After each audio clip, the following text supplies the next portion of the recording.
Konnichiwa guys! Welcome to our channel Loops of Biology.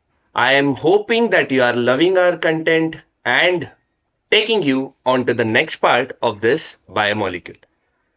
So कैसे हो सब लोग? बढ़े आगे बायोमोलिक्यूल्स के अंदर. So if I am considering the next part of biomolecules, हमारा biomolecules का significance, everything about the sugars, the polysaccharide, disaccharides is complete. However, the part of formation of such cycles and the glycosidic linkage was still remaining. हम लोगों ने ये तो देख लिया कि ग्लाइकोसिडिक बॉन्ड कैसे बनता है, किस बीच में बन रहा है और कैसे शुगर्स एक दूसरे के साथ अटैच हो रहे. But did we even know the mechanism behind that particular bond formation? कभी भी हम लोगों को कोई भी चीज सीखना है तो स्क्रैच से सीखना पड़ेगा. सो पहला तो चीज था that is formation of cyclic structure of your glucose. तो जब कभी भी मैं फिशर प्रोजेक्शन पढ़ा रहा था उसके बाद मैंने बोला था that this structure is going to be converted into a cyclic structure. So क्या हम लोग नॉर्मल से शुगर को, if I am considering a glucose, वो कितने कार्बन का था? 6 carbon with a aldehyde as main functional group. So 2, 3, 4, 5 और 6. ये ऐसा ही कुछ दिख रहा था शुगर, बराबर. So I hope you are remembering the structure of glucose. So अब ये ग्लूकोस के स्ट्रक्चर को क्या मैं ऐसे रिप्रेजेंट कर सकता हूं? अगर मैंने इसको साइक्लिक फॉर्म में रिप्रेजेंट करने का ट्राई किया, so that will be like this. C double bond O H, यहां पे क्या आ गया हमारा? C H O H, then again C H O H, then again CHOH, then there is going to be CHOH and CH2OH. तो यहां पे total 6 carbon तो है. 1, 2, 3, 4, 5 and 6. क्या मैं इसी स्ट्रक्चर को गोल घुमा के ऐसे रिप्रेजेंट कर सकता हूं? That is the possible thing. If I am considering this particular hydroxyl group, तो यहां पे क्या रहने वाला है? There is a lone pair on oxygen. अब ऑक्सीजन का एटॉमिक नंबर क्या रहने वाला है? 8. सो इसके पास इलेक्ट्रॉनिक कॉन्फ़िगरेशन कैसे रहने वाला है? 2,6. अब इसमें से अगर 2 इलेक्ट्रॉन शेयरिंग में चले गए तो फाइनली इन लास्ट शेल, जिसको हम लोग क्या बोलते हैं? वैलेंस शेल, उसके अंदर इलेक्ट्रॉन कितने बचेंगे? 4. That means 2 pairs of electron are still remaining. अब 2 पेयर ऑफ इलेक्ट्रॉन्स है. केमिस्ट्री के अंदर जब कभी भी पेयर ऑफ इलेक्ट्रॉन किसी एलिमेंट के ऊपर अगर प्रेजेंट रहेगा, so that is a good thing, and that particular element can attack on the electron deficient element. अब अगर मैं इस पर्टिकुलर कार्बन की बात करूंगा, सो यहां से ऑक्सीजन क्या कर रहा है? सारे इलेक्ट्रॉन्स को खींचे जा रहे हैं, जिसके वजह से अब ये इलेक्ट्रॉन क्या करेंगे? जाके इस पर्टिकुलर कार्बन के ऊपर अटैक कर देंगे and the structure will be looking like this.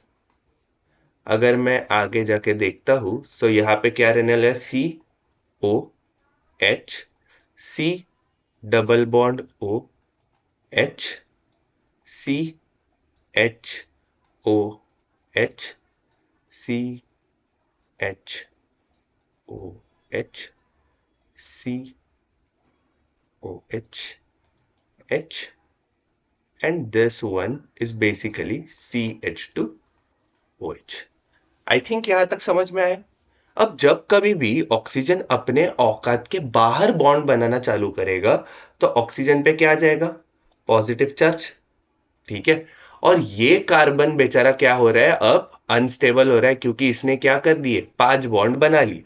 सो इसके वजह से ऑक्सीजन ने क्या कर लिया? अपने इलेक्ट्रॉन को खुद की तरफ खींच लिया. Why? Because oxygen is electronegative.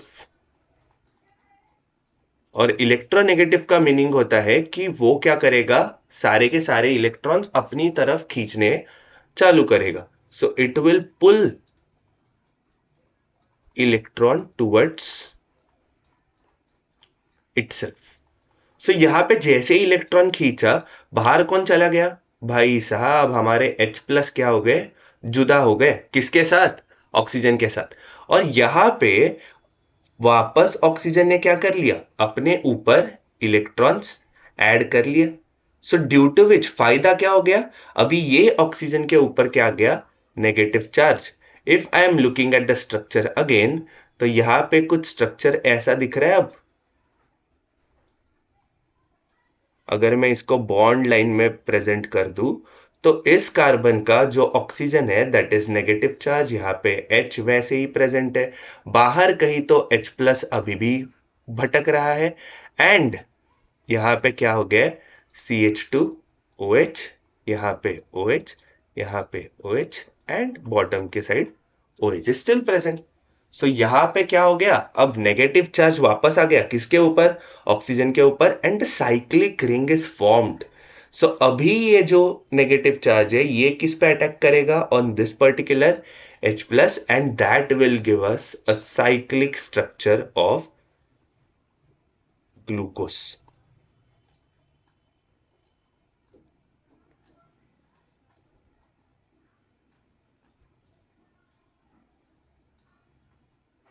तो यहां पे जो स्ट्रक्चर बना, that is nothing but my cyclic structure of glucose. So यहाँ पे वापस OH, यहाँ पे H, यहाँ पे H, थर्ड कार्बन पे OH की पोजीशन चेंज, यहाँ पे OH, H, and finally I am going to have CH2OH. So I hope you have understood the mechanism behind cyclization. That is nothing but your cyclization of glucose. So this is nothing but my alpha glucose, but it what structure? Haworth projection. So this is nothing but your mechanism behind cyclization of glucose. अगर मैं आगे जाके बात कर रहा हूं, that is glycosidic linkage formation. अब ये ग्लाइकोसिडिक लिंकेज जो था वो किसके बीच में बन रहा था? It was present between two sugars. अब अगर मैं दो शुगर मॉलिक्यूल लेता हूं तो मेरे पास क्या बन रहा था? Glycosidic linkage. If suppose I am considering this as my two glucose molecule, यहां पे मेरे पास एक ग्लूकोज पड़ा है जो कि कुछ ऐसा दिखने वाला है. OH, OH, OH and CH2OH. और अगर मैं दूसरा भी ग्लूकोज मॉलिक्यूल ही कंसिडर करता हूं जो क्या करेगा? ग्लाइकोसिडिक लिंकेज फॉर्म करने में हेल्प करेगा. सो यहां पे OH, यहां पे OH, यहां पे OH, H and CH2OH. If suppose I removed water from this particular site, ठीक है, यहां से क्या निकल गया है? पानी बाहर निकल गया.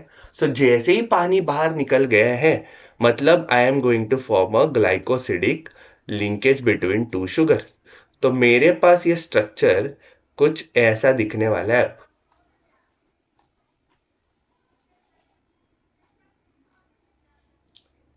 Yes, so this structure will look like this.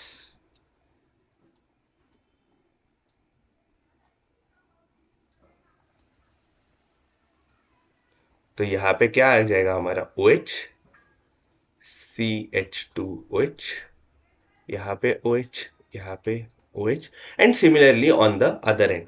सो यहां पे ये जो बॉन्ड बन रहा है, this is nothing but my glycosidic bond, या उसी को क्या बोलेंगे हम लोग? Glycosidic linkage. And this is form due to a process called condensation reaction. अब यहां पे कंडेंसेशन हो रहा है, मतलब पानी क्या हो रहा है? बाहर निकल जा रहा है. And that's why the glycosidic bond is going to be formed. अब ये एग्जैक्टली क्या हो रहा है एंड इसके पीछे क्या मैकेनिज्म है, let's see. If you are looking at this particular structure, तो यहां पे अगर देखा जाए तो एक साइड पे क्या प्रेजेंट है हमारे पास, OH दिख नहीं रहा है। So if you are considering this particular structure, यहां पे हमारे पास क्या है, there is a presence of OH, और पीछे वाले साइड क्या है, कार्बन की पूरी चेन। सो ऐसे स्ट्रक्चर को जब कभी भी स्ट्रक्चर कुछ OH OR H में प्रेजेंट है, सो इसी स्ट्रक्चर को हम लोग क्या बोलते हैं, हेमी एसिटल। बट जब कभी भी मैं ग्लाइकोसिडिक लिंकेज की बात करता हूं, तो यहां पे OH क्या हो गया, सैक्रिफाइस हो गया in the removal of water. So ये क्या कर दिया, ये बेचारा दूसरी गर्लफ्रेंड बनाने के चक्कर में वाटर को बाहर निकाल दिया। तो यहां पे तुम्हारे पास जो स्ट्रक्चर बनेगा, that is nothing but new acetyl structure, जो कुछ ऐसा दिखने वाला है, OR H and this one is nothing but my acetal structure. So अब देखते हैं आगे जाके क्या चलने वाला है। If I am considering my suppose your glucose better रहता है समझने के लिए, इसलिए हम लोग ग्लूकोज को कंसीडर कर रहे हैं, बाकी कुछ रीजन इसके पीछे नहीं है। सो OH एंड CH2OH। अगर मैं इस OH की बात करता हूं in the presence of H plus, तो यहां पे ऑक्सीजन के ऊपर क्या प्रेजेंट है, लोन पेयर। अब जैसे ही लोन पेयर प्रेजेंट है मतलब पैसे ज्यादा है, पैसे ज्यादा है मतलब अभी फिलहाल 2 गर्लफ्रेंड बना रहे हैं, तो अब जाके क्या बनाएगा, 3 गर्लफ्रेंड बनाएगा। भाई तो बहुत फॉर्म में आ चुके। सो यहां पे क्या हो गया हमारे पास, ये पर्टिकुलर ग्लूकोज का स्ट्रक्चर कुछ ऐसे दिखने लग गया। यहां पे OH and finally OH and CH2OH। यहां तक बात क्लियर। अब जैसे ही अपने औकात से ज्यादा गर्लफ्रेंड बना लिए, तो यहां पे क्या हो गया, प्लस चार्ज आ गया। अब प्लस चार्ज आएगा तो इसके पास चॉइस है कि वो किस किस को छोड़ सकता है। If I am considering that दो हाइड्रोजन तो बॉन्ड बना रहे किसके साथ, ऑक्सीजन के साथ, और तीसरा वाला कौन है, कार्बन। सो हाइड्रोजन पे कमांड लाना बहुत आसान है for oxygen as compare to carbon. अगर सपोज 3 गर्लफ्रेंड है और 2 खर्चे कम कर रहे हो और एक खर्चा ज्यादा कर रही है, तो ऐसे टाइम पे छोड़ोगे किसको, छोड़ना तो किसी को भी नहीं चाहिए, ना ही 3 गर्लफ्रेंड बनाने चाहिए गधो। बट फिर भी मैं छोड़ूंगा किसे, दैट इज ज्यादा खर्चा करने वाली। सो यहाँ पे वो क्या करेगा, मेरी इन्वेस्टमेंट वापस दे दे और मैं चला अपने रास्ते। सो यहाँ पे जो भी स्ट्रक्चर फॉर्म होगा वो कुछ ऐसा दिखना चालू होगा। सो यहाँ पे now the carbon is going to have a positive charge as oxygen has taken its electron from a bond between carbon, और वो क्या हो गया, as H2O बाहर निकल गया। सो यही तो मेरा एम था पहले, जो बॉक्स रिएक्शन गंदे की तरह पढ़ रहे थे, उसमें से क्या करना है हमें, वाटर को बाहर निकालना है। So this was a mechanism behind removing out of water. But अगर मैं अगला कुछ कॉन्सेप्ट देखता हूं, that is nothing but joining of this particular sugar with another sugar, तो वो कैसे होगा। अभी मेरे पास स्ट्रक्चर कैसा बना है, O, इस पे पॉजिटिव चार्ज, यहां पे हमारा OH, यहां पे OH, यहां पे OH, and this is basically CH2OH। सो अगर मैं दूसरा कोई शुगर इसके बाजू में लाके रख देता हूं, सपोज अब ग्लूकोज को ही रख दिया, तो यहां पे क्या हो जाएगा, वापस ऑक्सीजन आ गया, वापस इसकी तिरछी नजरों ने किसको देख लिया, पॉजिटिव चार्ज को। जैसे ही पॉजिटिव चार्ज देखा, ऑक्सीजन के इलेक्ट्रॉन पेयर क्या करने लग गए, मचलने लग गए, और ये मचल के किसको पकड़ लिए, और to the carbon which is positively charged. अब जैसे ही कार्बन को पकड़ेंगे मतलब फाइनली क्या हो जाएगा, वापस ऑक्सीजन अपने से ज्यादा बॉन्ड फॉर्म करना चालू करेगा। सो यहां पे ये जो स्ट्रक्चर है ये कुछ ऐसा दिखेगा, that is oxygen, there is carbon O H, ये किसी से बाउंड है, और ये स्ट्रक्चर अब कुछ ऐसा दिखना चालू होगा।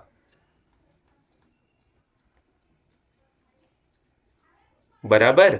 सो there is CH2OH, OH, OH and finally OH। So यहां पे वापस ऑक्सीजन के ऊपर क्या आ गए, दो दो पॉजिटिव चार्ज। बट अब दो इक्विवेलेंट गर्लफ्रेंड को हैंडल तो करना है, और पहले हम लोगों ने एज अ कैटलिस्ट किसको यूज किया था, H+ को। सो ये तो बात पता रहेगी that catalyst is basically obtained after the completion of reaction.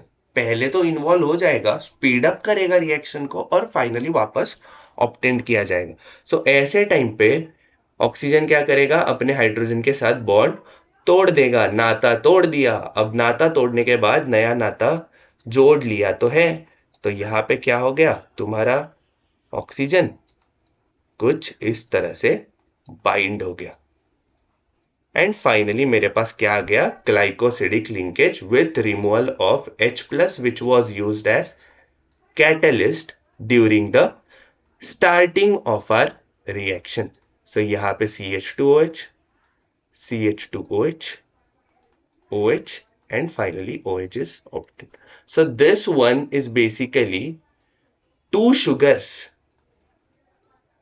are joined, sugar 1 and sugar 2 by glycosidic bond. So there is a glycosidic bond formation between two sugar.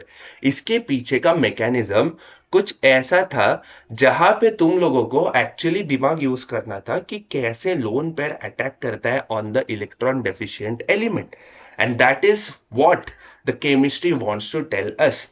वहां पे बस ऐसा बॉक्स रिएक्शन दिखा के चीजों को सिंप्लीफाई किया जाता है, बट ये box reaction is not the actual mechanism behind the glycosidic bond formation.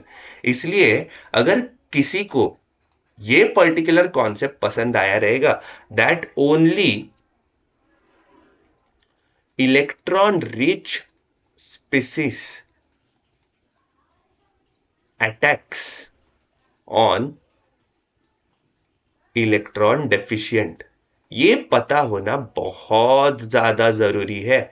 अगर मैं केमिस्ट्री के अंदर कोई भी मैकेनिज्म को फॉलो कर रहा हूं, so I should know about the atomic number, their electronic configuration and how they are particularly attacking on the electron deficient species inside the compound. अगर ये बातें समझ में आ गई और नॉर्मल जनरल ऑर्गेनिक केमिस्ट्री अगर समझ में आ गया, तो you are able to crack this particular mechanism. I hope you have liked this video and understood the mechanism behind glycosidic bond formation and cyclization of glucose.